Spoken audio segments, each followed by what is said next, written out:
Val Demings, a Democratic representative from Florida among contenders to be Joe Biden's presidential running mate, has castigated Donald Trump for having the gall and nerve to use a gaffe by Biden as a weapon on the campaign trail. Biden apologized on Friday for saying that if African Americans have a problem figuring out whether you're for me or Trump, then you ain't black. The remark prompted gleeful tweets from Trump, fierce attacks from supporters of the president and criticism from Biden's own backers. The vice president shouldn't have said it, Demings told CNN's State of the Union on Sunday.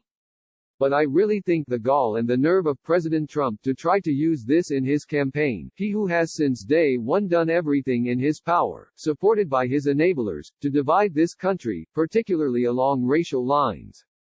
Look, let's talk about race because we definitely need to. We see it in housing, we see it in voting rights, we see it in healthcare, we see it in education. Mr. President, let's have a serious conversation about race in America and how about working for all people that you are supposed to represent, not just the privileged few. It was the kind of fiery defense Biden would expect from someone talked about as a possible running mate. The former vice president and presumptive Democratic nominee to face Trump in November has committed to choosing a woman.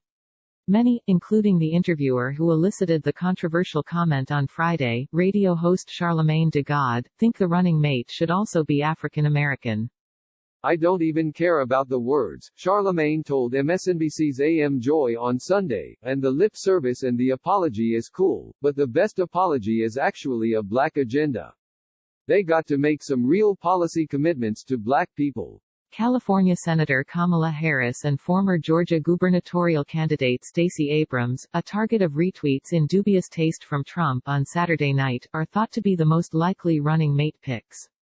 But Demings, a former Orlando police chief, delivered a decent mini-audition for a traditional running mate role by going firmly on the offensive.